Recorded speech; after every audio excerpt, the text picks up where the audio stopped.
Start off with, where you're from. Yeah. And, from your beginnings and stuff like that. Albuquerque, New Mexico. Born and raised North Valley, Albuquerque. Shit, man. Just grew up out here doing the damn thing. Albuquerque is it's a crazy place. Yeah. So it was just a task. What you said, North Valley? North Valley. Oh, yeah. So, right here. What elementary did you go to? Alvarado. Alvarado? And Taft. Taft? And then I went to Manal. Then I went to Manal? Valley. Oh, they went to Manal. Yeah.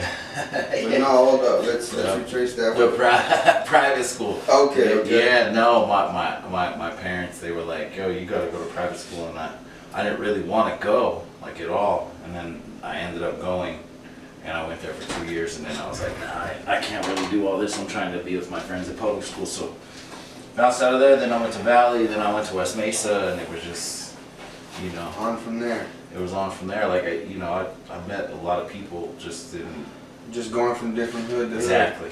I was always fucking up in school, so because I know you know a lot of people. A lot of people, but I was always fucking up in school, so like, come at the end of the school year, I had to do night school or summer school, and then I would go to Cibola or fucking Albuquerque High, or bro, I just ended up making the rounds. You know what I mean? Yeah, hell yeah. Crazy. And when did you start getting into hip hop? Because I know like earlier on, before you were doing the dealers clothing and whatnot, and what you're doing now, you can tell us more about here in a little bit. But the earlier years, you were doing more of the hip hop scene. And, for sure. When did you get into that? The Faffer stuff. So I had an older brother that rapped, and like to touch on like the history of like New Mexico rap, like we weren't the first ones that came in and did it. I would say we were maybe like the second, maybe the third generation of people that were coming in trying to do something with the music.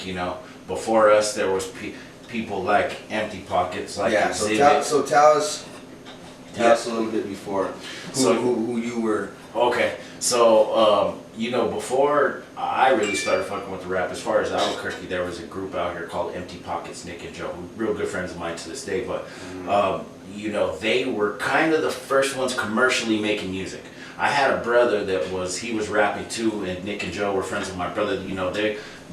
My brother graduated in like 90. Yeah, let me ask you, what year is this? This is like 96. My brother graduated high school. So before that, they were rapping. This is early 90s. The first time when that was really happening was like the early 90s. Right. And so like we this came... is 91. 90, probably 91, 92. 91, 92. Exhibit was out here.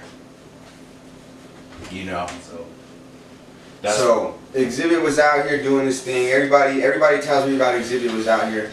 But I don't know how much he was really rapping. I know he was rapping, but I don't, not at the level that he's at now. Yeah. Obviously, now he never reached that success before while he was in New Mexico. Yeah, because I feel like, and not only me, but I'm sure there's a lot of people who feel like there hasn't been really, anybody to really blow. No, it just hasn't happened yet. No, it hasn't happened yet.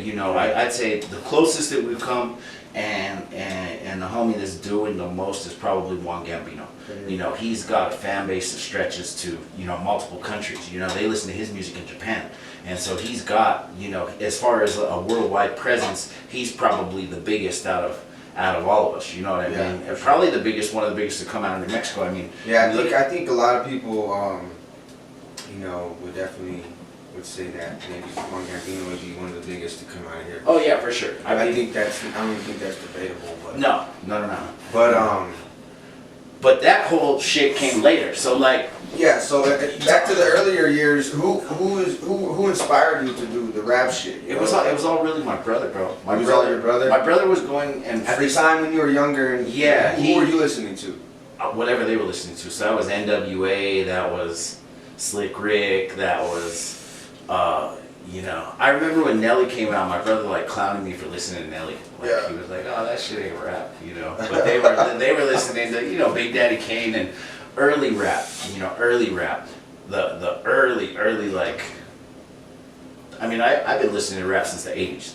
You know what I mean? Literally. So. It was all that back then. So your brother is the one who really kind of inspired you to get into the music.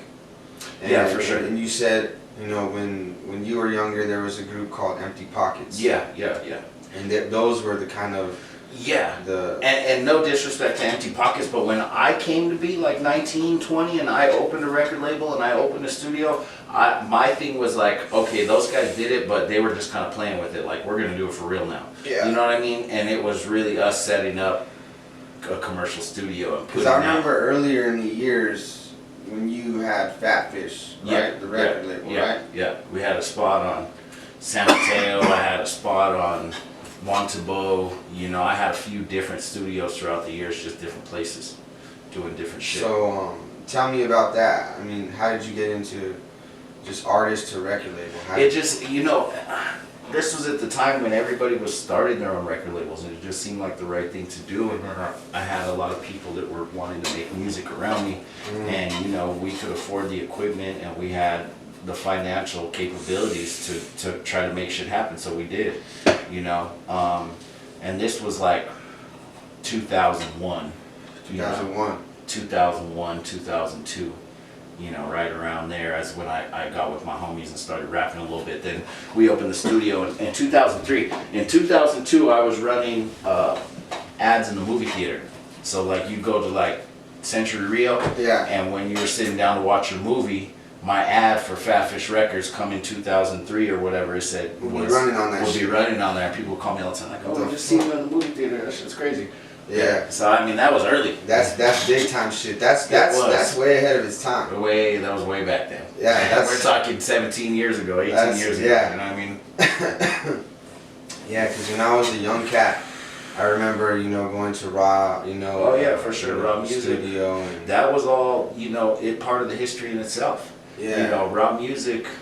Tell me a little bit history about Raw Music, a little bit side of that. You know, Raw. Because I know that your music used to be in there. No, shout out to Raw, shout out to Ivan. A lot of people don't know about that. So Raw Music was a record store that was, it started on Central in Rio Grande, and there was a spot that was like an old, I forget what it was, but Raw had rented the place and he turned it into Raw Music, and that was the first Raw Music.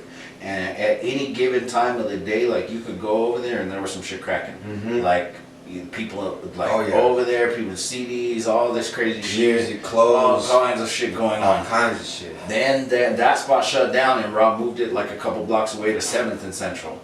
And then that one, when he opened that one, he put the studio in the back end. So that one, it was kind of like the same thing. Like any given time you stop. That was the one I remember going on 7th and Central. Yeah. Yeah. No, there was a Raw Music before that was on just a little west of Rio Grande. Now it's a barbershop.